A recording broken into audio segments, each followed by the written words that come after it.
अस्सलाम वालेकुम। आज हम पढ़ेंगे ग्लाइकोलाइसिस। ग्लाइकोलाइसिस मतलब break down of glucose into pyruvate. मतलब हमें जब ग्लाइकोलाइसिस क्या होगा, जब ग्लूकोज की ब्रेक डाउन होगी तो हमें आखिर में एंड प्रोडक्ट क्या मिलेगी, पायरुवेट। Let's start. सबसे पहले क्या होगा कि साइटोप्लाज्म के अंदर ग्लूकोज एंटर होगा फ्रॉम ब्लड। ब्लड से साइटोप्लाज्म के अंदर क्या होगा, ग्लूकोज एंटर हो जाएगा। फिर then 2 ATP are use to energize the glucose. 2 ATP molecule क्या यूज होंगे ताकि एनर्जाइज कर सके किसी ग्लूकोज को। Glucose split into 2। Then glucose के पास 6 कार्बन एटम होते हैं ना, तो वो डिवाइड हो जाएंगे, 3 एक साइड आ जाएंगे और 3 एक साइड आ जाएंगे। मतलब ग्लूकोज 2 में डिवाइड हो जाएगा, 2 हिस्सों में। Then 2-3 carbon molecules made. हाँ, फिर उसके बाद 3 कार्बन मॉलिक्यूल्स बन जाएंगे। Then each 3 carbon molecules gives high energy electrons and hydrogen to make NADH।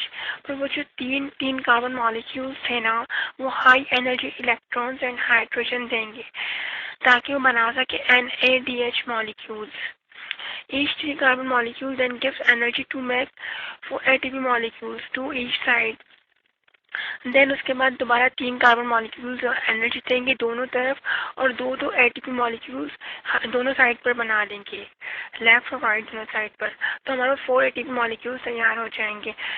Then each 3 carbon molecules becomes molecule of pyruvate.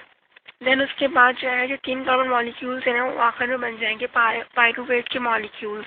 यहाँ पर क्या होगा, हमारा ग्लूकोज का एक जो है ना, ग्लाइकोलाइसिस का प्रोसेस खत्म हो जाएगा जब हमें एंड प्रोडक्ट पायरुवेट मिल जाएगी। The NADH carries energy to the mitochondria to be used electron transport। जो NADH है ना, वो माइटोकॉन्ड्रिया से एनर्जी लाता है और यूज़ करता है इलेक्ट्रॉन ट्रांसपोर्ट के अंदर। अगर आपको मेरी वीडियो पसंद आई तो प्लीज़ मेरा चैनल सब्सक्राइब करें, कमेंट करें और लाइक करें और शेयर करना बिल्कुल ना भूलिए। और मेरी वेबसाइट विजिट करना ना भूलिए, onlineustani.blogspot.com। Thank you for watching this video.